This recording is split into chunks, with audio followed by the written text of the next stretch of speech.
আমি কান্না থামাবো না, বলছি না আমার বাবু লাগবে। এত তাড়াতাড়ি বাবু নেওয়া ঠিক হবে না, একটু বোঝার চেষ্টা করো। এই শোনেন, আমি কিচ্ছু বুঝতে চাই না। বাবু না দিলে আমি আজ কাঁদতে কাঁদতে শেষ হয়ে যাব। ওরে আল্লাহ, এ কোন পাগলের পাল্লায় পড়লাম জানি না। এই, তুমি বাবু দিয়ে কি করবে এত তাড়াতাড়ি?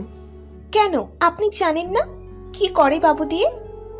অফিস থেকে বাসায় ফিরতে না ফিরতেই দেখতে পেলাম বউটা এখনো কাঁদছে। সকালবেলা মনে হয় কান্না শুরু করেছে আর এখনো কান্নাই করছে, বুঝতেছি না। আমি ওর কাছে আসতে না আসতেই আমাকে জড়িয়ে ধরে আরো জোরে কান্না শুরু করলো। যার জন্য কান্না করছে সেটা হয়তো শুনলে সবাই হাসতে হাসতে শেষ হয়ে যাবে। আসলে আমার বউটা বাচ্চার জন্য কান্না করছে, তার নাকি বাচ্চা লাগবে। আমি বলছি সবেমাত্র বিয়ে করেছি, কিছুদিন পরে নেই বাচ্চা, কিন্তু তা হবে না, তার বাচ্চা লাগবেই। কি করব আমি নিজেও জানি না। বিয়ে করেই বাচ্চা নেওয়া ঠিক, ওকে অনেকবার বুঝিয়েছি, কিন্তু সে হলো না ছোর বান্দা। এত পিচ্ছে একটা মাইয়া যদি এত তাড়াতাড়ি বাবু নেয়, যদি কোনোভাবে সমস্যায় পড়ে যায়, তাই বারণ করছিলাম, কিন্তু সে তো কান্না করতেছে সকাল থেকে। নিজেও একটা বাচ্চা, তার আবার বাচ্চা লাগবে। বর্ষা, থামো বললাম কিন্তু। এটি বলার পরে আমার কানের কাছে এসে আরো জোরে কান্না শুরু করলো। কি করব বুঝতেছি না। ওই আমাকে কথা বলতে দাও, কথা শুনো। আমি কান্না থামাবো না, বলছি না আমার বাবু লাগবে। এত তাড়াতাড়ি বাবু নেওয়া ঠিক হবে না, একটু বোঝার চেষ্টা করো। এই শোনেন, আমি কিচ্ছু বুঝতে চাই না। বাবু না দিলে আমি আজ কাঁদতে কাঁদতে শেষ হয়ে যাব। ওরে আল্লাহ, এ কোন পাগলের পাল্লায় পড়লাম জানি না। এই, তুমি বাবু দিয়ে কি করবে এত তাড়াতাড়ি? কেন, আপনি জানেন না কি করে বাবু দিয়ে? বাবুকে আদর ভালোবাসা দিয়ে বড় করতে হয়। আর শোনেন, একটা বাবু হলে আমাদের ছোট্ট পরিবারে আরো ভালোবাসা বেড়ে যাবে।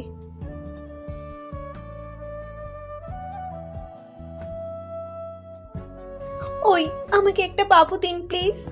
তুমি কিভাবে বাচ্চা পালবে তা আমি নিজেও জানি না। যাকে এখনো খাইয়ে দিতে হয় 2 বেলা, আর একবার বেলাতে আম্মুর খাইয়ে দিতে হয়, সে পালবে বাচ্চা? আমি পারবো, আর আমি সবই পারি, বুঝছেন? হ্যাঁ, যা পারো দেখেছি আমি। দিবেন না তো? ওকে, আমি আবারও কান্না করতেছি। আর হ্যাঁ, আমাকে আপনি ধরবেন না, আর কান্না থামানোরও চেষ্টা করবেন না। এই এই, আমার কথা শেষ হয়নি, প্লিজ তবুও কান্না করো না। কি বলবেন বলেন, সময় খুব কম, আবার শুরু করে দিতে হবে। এটা বউ নাকি অন্য কোনো প্রাণী, তা আমার আজও অজানা। কি হলো বলেন? হ্যাঁ বলবো। ওই শোনো, আমার 1টা বছর পরে বাবুনি। একদমই না, আমি বলছি তো নিতে হবে না, নিলে খবর আছে, বুঝে নিয়েন।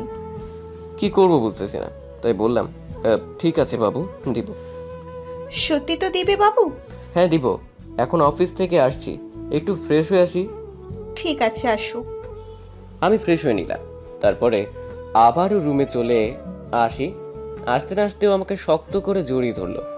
হ্যাঁ, পিচ্ছি মায়াটা মন কেমন বুঝবো তা আমি নিজেও জানি না। কই, তুমি কি হলো, বাবু দিবে না? আরে এখন কেউ বাবু নেয়? তো কখন নেই বাবু, বলো না। রাতের বেলাতে বাবু নিতে হয়। তাই বুঝি, ঠিক আছে, রাতের বেলা কিন্তু বাবু দিতে হবে। এখন তাই কান্না আর করলাম না। আমি ওকে শক্ত করে জড়িয়ে ধরলাম। রাতের বেলা ওর ডাক। ওই, আর কত ঘুমাবা, ওঠো, খাবে না? উঠবো, তবে একটু পরে। না, এখনই ওঠো, আমার কিন্তু ক্ষুধা লাগছে। আম্মুকে বলো খাইয়ে দিবেনি। তুমি দিবা বললাম, কিন্তু না হয় এখনই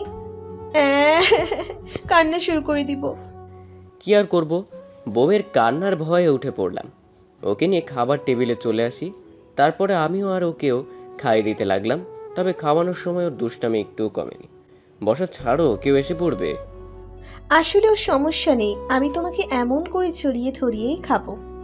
সব সময় এমন কেন করো বলো? ওই, আমাকে একটুও বকা দিবা না। বকা দেওয়ার সাহস কি আমার আছে? তাই খেয়ে দিয়ে দুজনেই রুমে চলে আসি। আসতে না আসতেই এই মেয়ে বলা শুরু করে দিল। কি হলো, বাবু দিবে না? শুয়ে পড়লে কেন? আগে বলো তো, এই বাবু নেওয়ার ভূত তোমার মাথায় কে ঢোকালো? আমার বান্ধবীর কত কিউট কিউট বাবু হয়েছে, আর ওরাই বলছে সে তুই একটা বাবু নে। এখন মন চাইতেছে ওর বান্ধবীর কানে কানে লাগিয়ে দি। আরে তোর বাচ্চা নিস তো আমার বউয়ের মাথায় কেন যা ঢুকাই দি? ওই, কি ভাবতেছ? একটু জোরে জোরে ভাবো, আমিও একটু শুনি। বর্ষাবাবু, কালকে নিব। কি বললাম? এমন কথা কিন্তু ছিল না। আজ যদি বাবু না দাও তাহলে সকালবেলা আম্মুর কাছে বলবো যে তোমার কি যেন একটা সমস্যা আছে, তার জন্য বাচ্চা আব্বু আর হতে পারলো না। কি এত বড় কথা? হ্যাঁ, জি, আমার কিউটি বরটা। আমার কিসের সমস্যা আছে বলো তো? আছে, আছে বলেই তো বাবু নিতে এত ভয় পাও। আর আজ বাবু না দিলে মনে রেখো, অবশেষে মনে হয় মায়ার আশাটা পূরণ করেই দিতে হবে। তুমি একটু শুয়ে থাকো, আমি একটু আসতেছি। ঘুমালে কিন্তু খবর আছে, মনে রেখো। ও চলে গেল। আমি শুয়ে আছি। কিছু সময় পরে বর্ষা আসলো। আমি তাকিয়ে দেখেও সুন্দরভাবে সেজে আসছে। ওকে দেখতে অনেক সুন্দর লাগছে। এমনিতে আমার বউটা অনেক কিউটি, তবু আজ অসরার মতো লাগছে। কেমন দেখাইতেছে আমাকে বলো? ভালোই। ও আসলো আর এসে আমার বুকের মাঝখানে শুয়ে পড়লো। আমি ওকে আলতো করে জড়িয়ে ধরলাম। হঠাৎ ও কানে কানে বলল, কি হলো? এই বাচ্চা প্যাড়াই মনে হয় আজ আমি শেষ হয়ে যাব। যাই হোক, দেখি কি করা যায়। লাগবে যখন আমার আরো কাছে আসো। আমি তো তোমার অনেকটাই কাছে, একেবারে বুকের মাঝখানেতেই আছি। আমি ওকে নিচে ফেলে দিলাম। ও আমার দিকে তাকিয়ে খুব লজ্জা পেল। ও চোখ বন্ধ করে নিল। ওর দুই লাগে দুটো কিস হ্যাঁ করতে না করতেই ও শিউরিত হয়ে উঠল, আমার গলা জড়িয়ে ধরলো। আমি ওর পেটের কাছে চলে যাই। তারপরে ওর পেটে হাত দিয়ে ওর পেটে আমার ঠোঁটের ছোঁয়া দিলাম। তারপরে কি হয়েছিল তা হয় অজানাই থাক। সকালবেলা বউয়ের ডাকেই ঘুম ভেঙে গেল। ওই, আমাদের কবে বাবু হবে? এখন আর একটা শুরু করছো? হ্যাঁ, আমি তো শুধুই জিজ্ঞেস করলাম। সময় হোক বাবু হয়ে যাবে। তাই গো? আমি সকালবেলা নাস্তা করে অফিসে চলে আসি। দেখতে দেখতে অনেকটা দিন কেটে গেল। কিছুদিন ধরে বউটা বমি করে, তাই আম্মু বলল যে ওকে নিয়ে ডাক্তারের কাছে যাইতে। ওকে নিয়ে আসলাম। ডাক্তার বললাম ও নাকি মা হতে চলেছে। সেটা শুনেও ও অনেক খুশি হলো। এমন খুশি কখনোই হতে দেখিনি ওকে। ওকে নিয়ে বাসায় চলে আসি। বাসায় আসতে না আসতেই ও আমাকে জড়িয়ে ধরলো। আজকে না আমি ভীষণ খুশি হয়েছি, বুঝলা? জানি তো। এখন থেকে সাবধানে থেকো, ওকে? সাবধানেই থাকবো। ওই, তুমি কি খুশি না? হ্যাঁ। কে বললো খুশি না? আমি অনেক খুশি হয়েছি। আমি ওর কপালে ভালোবাসার পরশ এঁকে দিলাম। আপনাদের তো আমার পরিচয়টা দেয়াই হলো না। আমি হলাম আবির, একটা সফটওয়্যার কোম্পানিতে জব করি। আর এই হলো বর্ষা, আমার পিচ্চি বউটা, সবার আদরের বউ। ও হলো আম্মুর বান্ধবীর মেয়ে। তারা আগেই কথা দিয়েছিল যে তারা যদি একটা মেয়ে হয় আমার সাথে বিয়ে দিয়ে দিবে। তারা তাই করছে, আর আমিও রাজি হয়ে যাই। আমরা বিয়ে করেছি এই 4 মাস। অনেক পিচ্চি একটা মায়া, যা বলবে তাই করবে। তবে ও আমাকে খুব ভালোবাসে, আর আমি ওকে ভীষণ ভালোবাসি। দেখতে দেখতে অনেকটা মাস কেটে গেল। একদিন বিকেলবেলা শুয়ে আছি, এর ভিতরে বর্ষা আসলো। কই গো, এদিকে একটু আসো। জি মহারানী, বলুন। আমাকে একটু সাজিয়ে দিবা? আমি তো অসুস্থ, ভালোভাবে সাজতে পারতেছি না। খুব সাজতে ইচ্ছে করছে। ভীষণ। আমি ওকে আয়নার সামনে নিয়ে আসি। তারপরে চুলে বেনি করে দিলাম। তারপরে হালকাভাবে সাজিয়ে দিলাম। যদিও এর আগে অনেকবার সাজিয়ে দিয়েছিলাম। মেয়ের সত্যিই খুব সাজতে ভালোবাসে, আর আমার বউও সেই মেয়েদের সাথে একজন যে সাজতে খুব ভালোবাসে। আমি ওর পেটে হাত দিলাম। অনেকটা বাড়ি হয়ে গেছে। ওই আবির, শোনো। জি বলো। আমাদের ছেলে বাবু হবে, তাই না? একদমই না, মেয়ে হবে। একদম মাইর দিব, বললাম না ছেলে হবে। দেখবো নি কি হয়। তবে তুমি কিন্তু কোথাও বের হবে না, ছাদে উঠবে না। ঠিক আছে, আমি তো সারাদিনই শুয়ে থাকি, কেউই তো কোনো কাজই করতে দেয় না। অনেক সাবধানে, ওকে? ঠিক আছে। এভাবে আমাদের দিনগুলো খুব ভালো যাচ্ছিল। দেখতে দেখতে আরো কয়েকটা মাস কেটে যায়। এদিকে অফিসে বসে কাজ করছি, এর ভিতর বাড়ি থেকে ফোন দিয়ে বলল বর্ষা অসুস্থ হয়ে পড়েছে। তাই আমি তাড়াতাড়ি বাড়িতে চলে যাই। অনেকটা টেনশনে বর্ষা চিৎকার করছে ব্যথায়। আমি ওর জন্য 2 রাকাত নামাজ পড়লাম। আল্লাহ, ওকে তুমি এত কষ্ট দিও না। আমি বাইরে দাঁড়িয়ে অপেক্ষা করতেছি।